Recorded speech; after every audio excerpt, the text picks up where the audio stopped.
I'm Katherine Johnson, 55 years old. I'm a divorced wedding planner who ended my marriage 10 years ago. Before the divorce, my husband and daughter consistently ignored me for 5 years. Once my daughter graduated from college and became independent, I decided to leave my husband. Even though I felt ignored, I stayed to raise my daughter until she finished college. After the divorce, I left the house with my son. It's been 10 years since the divorce, and at that time, my son had just started high school. Reflecting on those days still brings a sharp pain to my heart, but by living each day fully, the pain has gradually faded. Recently, a name I hadn't seen in a decade popped up on my phone. "Hello, you still sound as dreary as ever," a voice filled with disdain responded. It was my ex-husband. After all this time, I wondered why he wanted to talk. I kept my response minimal, saying, "I'm at work right now." "Wow, you're working? Lucky someone actually hired you. My ex-husband always looked down on me." Perhaps it was his need to feel superior. In reality, he never contributed financially, dealing with gambling and debts while I worked to support us. Remembering this makes my blood boil. Though I wanted to hang up immediately, the fact that he reached out after 10 years suggested there might be something important. Suppressing my emotions, I continued the conversation. "What do you want?" I didn't want to raise my voice while working. Remaining calm and concise, he then delved into his own needs. "Mur is getting married. It'll look bad without a mother. Come back just for that." This was so typical of my ex-husband, solely concerned about appearances. Even after a decade, he still prioritized such superficial things, trying to involve his ex-wife. Despite everything, I, now 32, still consider Mur my daughter. I've never stopped caring about her, even during the 7 years of being ignored. However, considering our history, I couldn't simply agree to his request on his terms. I couldn't help but hesitate to meet the owner of this voice I hadn't heard in a while. "Does she agree to this?" he asked, as if it's the most natural thing. What kind of person demands this as if it doesn't matter? What agree to what? Does she agree to have her ignored and divorced ex-wife attend their wedding? Does this man really not understand? His response clarified everything. "Can't you just listen to me? A divorced couple attending their daughter's wedding sounds quite good, doesn't it?" He was still fixated on appearances. To him, a former couple attending an event together was probably nothing out of the ordinary. As I calmly considered this, he dealt another blow. "You must be working as a regular employee by now, right? Well, during our marriage, I supported you financially. It's only fair you contribute to Mur's wedding expenses." What I recalled was working part-time and then as a full-time employee. I have achieved an even higher position now. Back then, it wasn't for a comfortable life. It was the result of me working to earn a living that I couldn't afford. And of course, I have no recollection of having to pay for it. I don't mean to complain now, but I can't even express how much his memories are being altered for his convenience.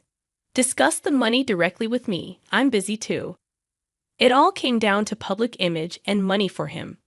Even now, these conversations bring back painful memories. Shortly after we got married, I found out about my ex-husband's love for gambling. He earned a salary, but it never made its way home. Debts kept piling up without my knowledge.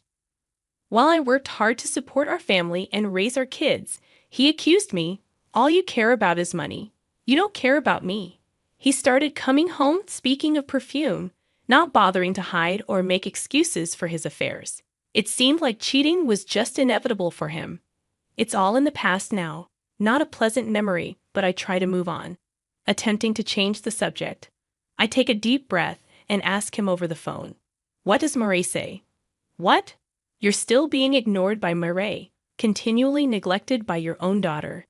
That's pathetic," he mocks, laughing as if he finds pleasure in this. Talking to this man wouldn't lead to anything productive. "I'll talk to her directly," I assert. "You should. I hope Mur talks to you normally," he replies with a snicker and abruptly ends the call. I let out a deep sigh and turn my phone back on. On the day, I arrive early at the waiting room and sit down alone. Suddenly, the door opens, and I hear footsteps. I'd recognize them even after 10 years. They stop right in front of me. Why are you sitting here? What? There's no place for a mother who abandoned her child. His unnecessarily loud voice echoes in the small room. What do you mean? You heard it from Murray, didn't you? What? There's no seat for a mother who hasn't properly talked to her daughter for 17 years. You're not wanted here. His words spit out with a triumphant laugh are predictable. I can imagine his expression without even looking.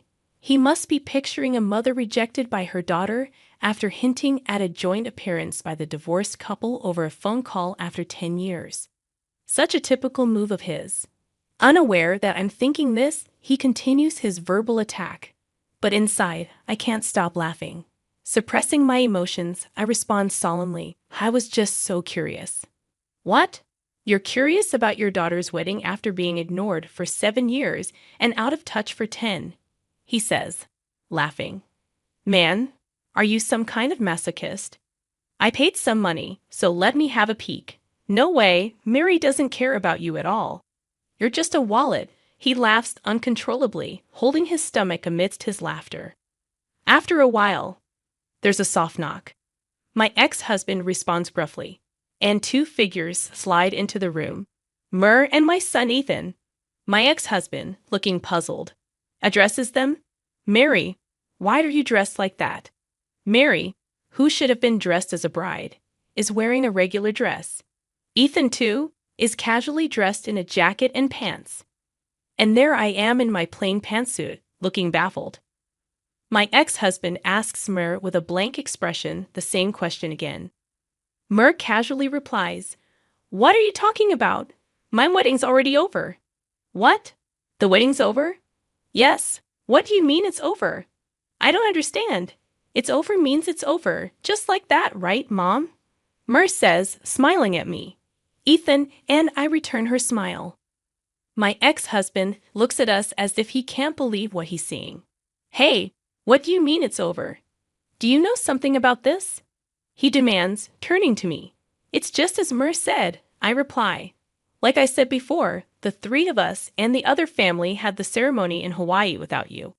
Mur calmly explains the main points to her father, his voice rising an octave in his flustered state. What, Hawaii? Mom helped us out. You didn't contribute a penny. Why would we want someone like you at the wedding?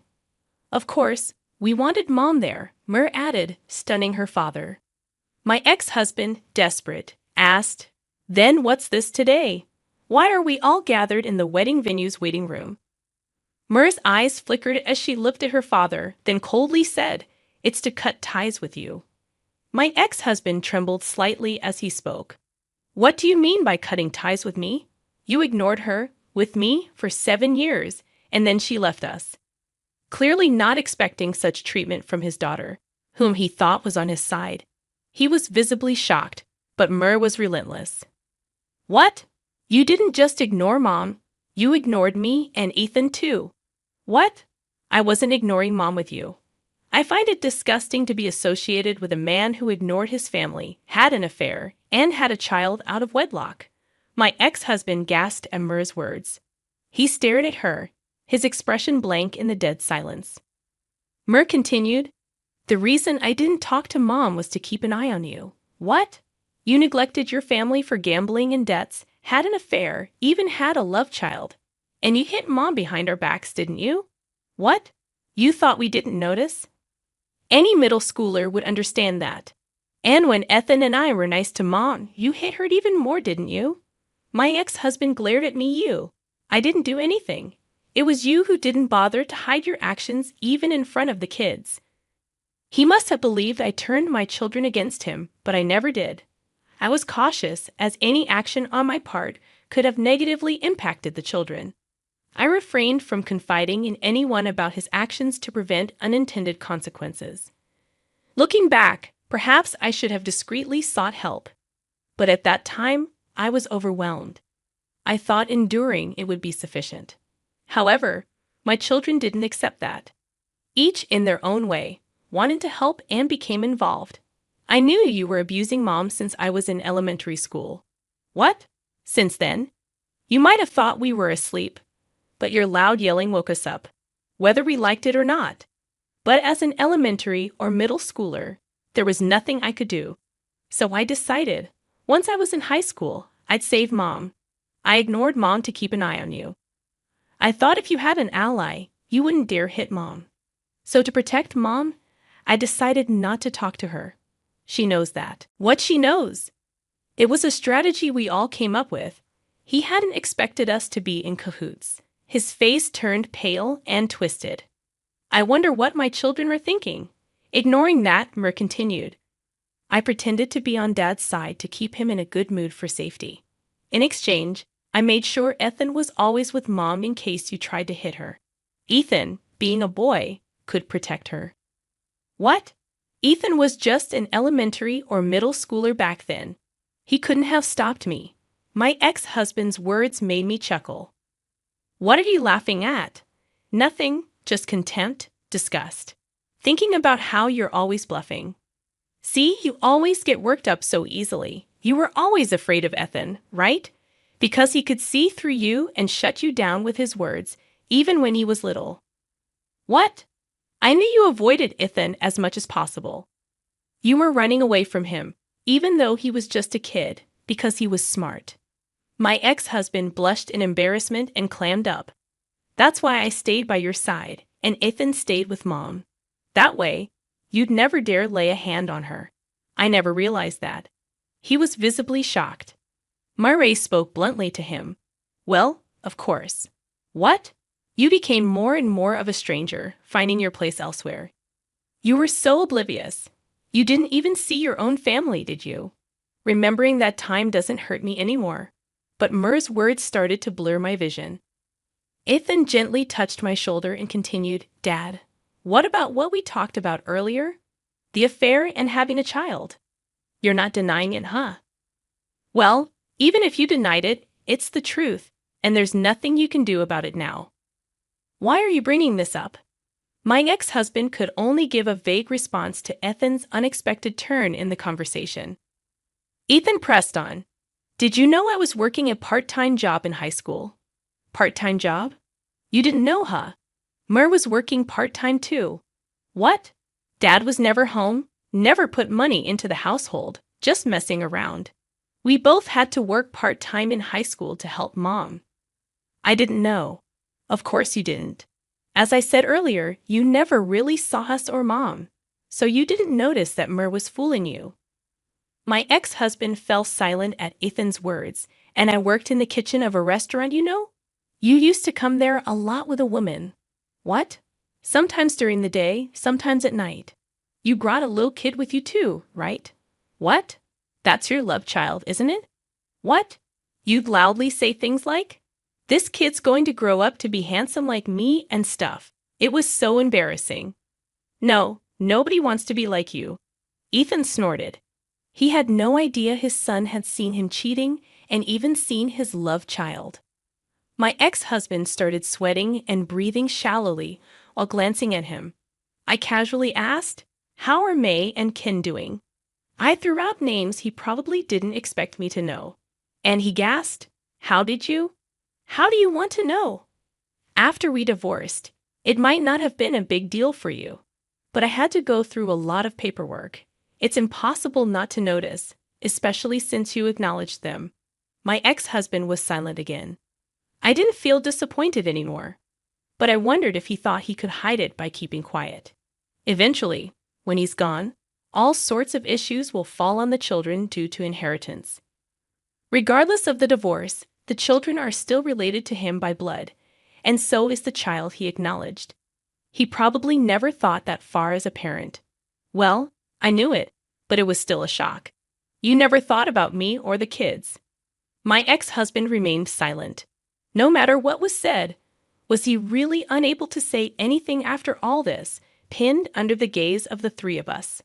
My ex-husband didn't even try to make excuses, maybe due to his useless pride. I knew it, but still, what was he thinking during all those years of marriage, of family life with us? He probably thought the onslaught was over. He let out a breath, relaxing his shoulders. But he wasn't let off so easily. And on top of that, you were begging that woman for money too, weren't you? Are you just terrible? Ethan said with disgust. What? What are you talking about? Not what are you talking about? You're even messing with the company's money now. Mur's unexpected words made him freeze as he stared at her. Don't say it's a lie. I didn't do that really. Still playing dumb? You can't escape this. What are you talking about? Where's the proof? His red-faced shout echoed in the room. Ethan doused his fire with a cool reply. You left evidence everywhere, blatantly in the company's books. His face was drained of color. The financial audit of your company is being handled by my husband, Mur added. My ex-husband lost all expression, probably never imagining the man he thought he'd congratulate today as Mur's husband was the one exposing his embezzlement. I was shocked when I heard it too. Mur's husband, a certified public accountant, was involved in auditing my ex-husband's company.